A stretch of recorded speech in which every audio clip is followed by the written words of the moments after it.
Well, me and Bethany are on our way to Whitby, and we stopped off at Pontefract at the castle just to have a little quick look around, maybe have our lunch, and then on our way back to Whitby then.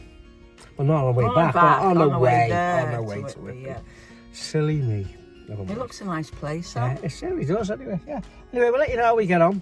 Give you a little tour of the castle, possibly, we'll see. Anyway, bye for now. Just looking out of the car window, and look at that beautiful bush there. It's covered in red berries, and the church tower just peeking out at the top. Welcome to Pontefract Castle.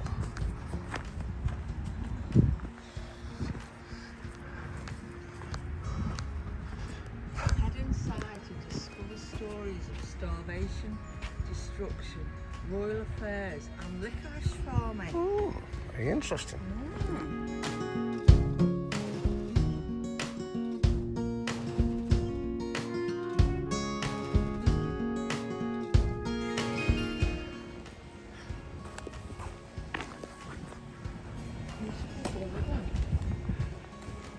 Elizabethan Love Trust.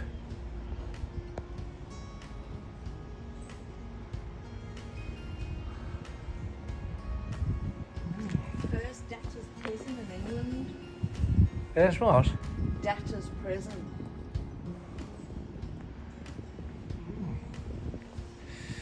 Well, there's a castle. Flying our flag. St George's flag. So you have to pay to go in here. I wonder if you do, whether you don't. Oh, that's convenient. Did you hear that? Beth left her purse in the car. I don't need to leave it. Welcome one of England's largest castles. Pontefract Castle was built around 1070 by one of William the Conqueror's most loyal knights, that's Albert de Lacy. Back then it was a wooden moat and a bailey castle. Throughout the following centuries, the castle, lost it now, the castle was extended and converted to stone, becoming one of England's largest castles. Its position and construction was so good that it proved to be impregnable to cannon fire.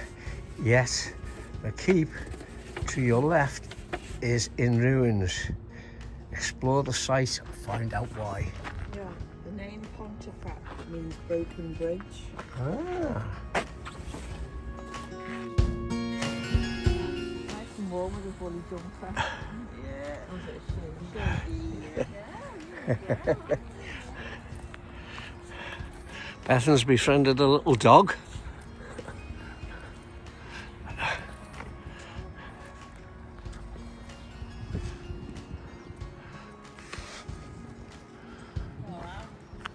Oh, I missed that. I missed it, sorry. Explain what's it say? About marching with heavy equipment from battle to battle. Yeah, I was talking about, yes, yeah.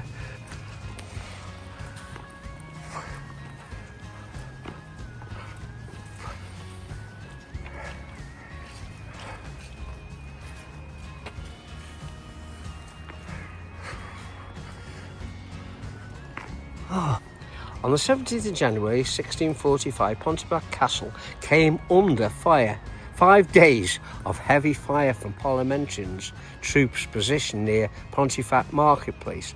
Although the pier tower in front of you fell during this bombardment, it failed to significantly reduce the castle's defences and the walls were not breached. Royalist soldier Nathan Drake kept a diary of the events that unfolded, recording a total of 1,400 shots against the castle. Look carefully at the wall above the sally port. Can you find 3 holes made by cannonballs from the onslaught? Where's that? Let's have a look. Well, there's one there. Where? There. It's one of the holes. And to the right there's where another one was. Went to, but see where they filled it in basically, and again just there's another where they were embedded in the wall. Oh yeah. Just walked up there. And you can see how this castle will be well defended right at the top of the hill. It's very hard to impregnate it, wouldn't it?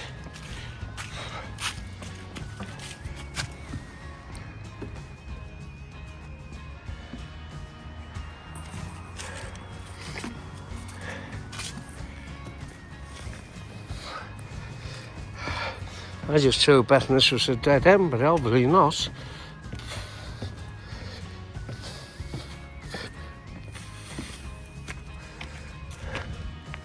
Is there any signs telling you what this is? Oh, there's one over there, yeah.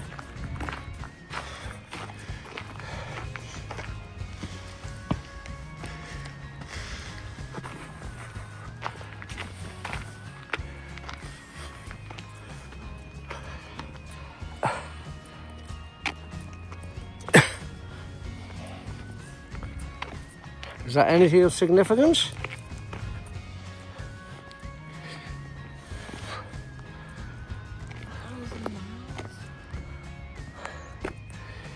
In the castle's medieval heyday, up to 1,000 people had to be fed. Only the king spent more money on this household than the lord of Pontefract Castle. Even on a quiet day, around 200 gallons of ale were drunk, most of which was brewed on site, and records show that in just 3 months period, 1,320,408. 1320. Just a 3-month period in 1320. I do apologise. I'm being corrected on my grammar, and so even on a quiet day, around 200 gallons of ale were drunk, most of which was brewed on site, and records show that in just 3 months period in 1320, 480 wooden drinking vessels were brought. The bakehouse may have had as many as 4 ovens. Only the remains of the 2 large ovens can still be seen. Next to the 2 remaining ovens is a shaft of the garderobe from the floor above. This will have channel toilet waste right next to the oven. Ooh, and that's obviously what this little area is here, is it not? It says here about King Richard II, Al. Go on, what's it say? He was held prisoner in the room above the bakehouse. He starved to death, surrounded by the smell of freshly baked bread. Oh, God, why? So this part here was actually the bakehouse.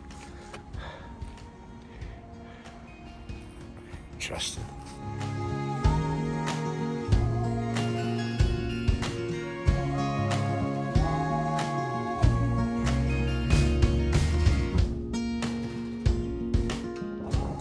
I'd say this is the top of the castle. The industry over there.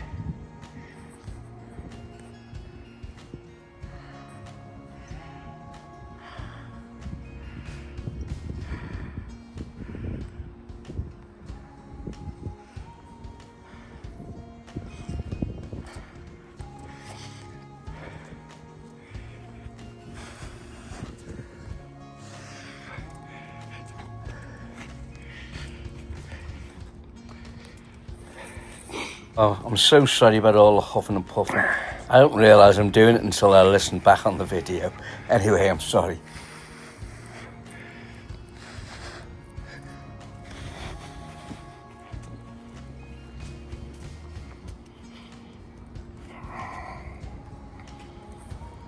That's where we come in before. A little house.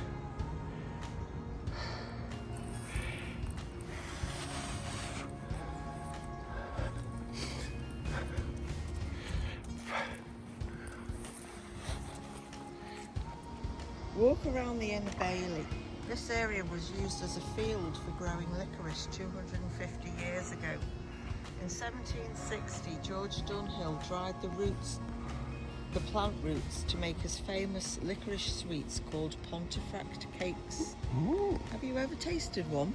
No, but we shall do, hopefully. This is Beth was saying before, the unusual front of the visitor centre is the original arts and crafts design of the barn that was built here in 1890s. The visitor centre stands on the site of the King's Stables. 682 horses were stabled here in October 1318, and that's a lot of manure. From 1720, licorice was grown in the castle grounds. The plant's roots were used to make the Pontefract cake. Can you find the licorice growing in the herb garden? We shall go and have a look. Which one is it? This is a herb garden. I would take it. Have you found this? No. It's asking, can we find it? I heard the licorice being grown in the southern sort of. No. This was the Constable's Tower, a large square tower with thick walls projecting 6 metres between the curtain wall. The garderobe, toilet, shaft within the left-hand wall empties straight into the outer ditch, an extra deterrent for would-be attackers. The remains of the fireplace can be seen on the right-hand side of the tower. The hole to the right of the fireplace was used as a drain to dispose of the waste from the constable's kitchens. During the civil wars, the garrison slept in the tower. It was also one of 3 known locations of deep shaft known as countermines, used for detecting parliamentarians' attempts to undermine the walls from the outside.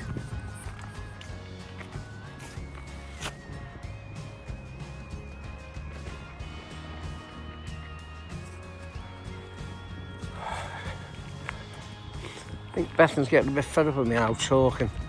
She keeps walking away. Aren't you? Right, here. Right, we're going to go down here now and see if we can find this licorice plant, because we've still not found it yet. So we're around here. This is the entrance we started at. We went up that way there. Maybe Bethan's made a mistake now. Yeah. What did you tell us as well?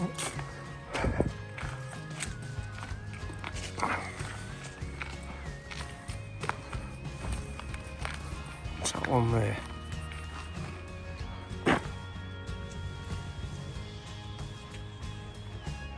Come on, put me out of my misery. Where's this licorice plant? Where's it?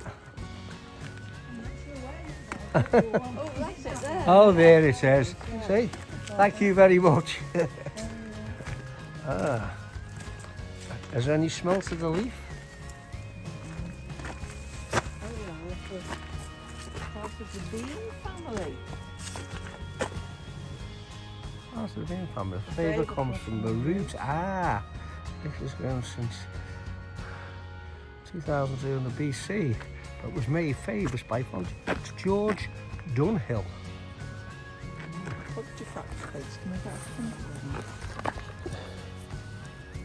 There's no smell to it at all. No, it's the root. Yeah, no, I know it's a root. I'm just saying there's no smell to it. Well, at least we found it. I'm happy now. What's on this tray here? Yeah.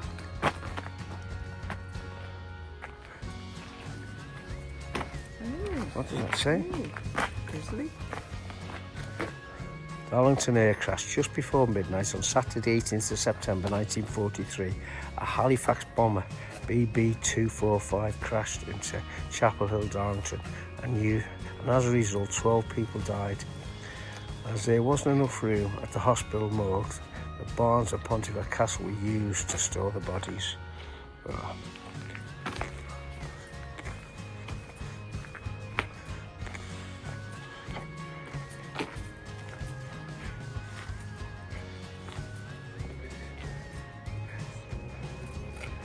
No licorice plants?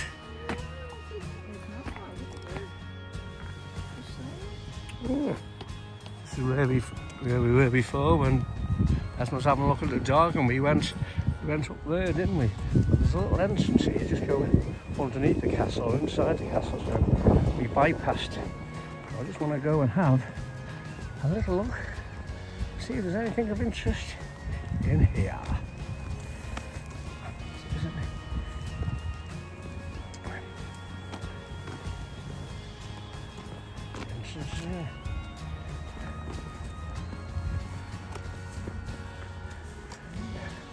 just above this doorway where I was showing you where the cannonballs were sunk into the wall up there. So let's go and see what's in here. Might be nothing.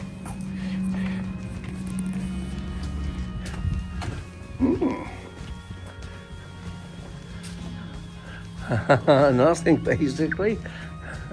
That's where we were standing earlier on reading from that plaque, weren't we? It's to satisfy my curiosity now, anyway. So does it say what this particular thing is? Doesn't say if it's on the outside, no. Oh well.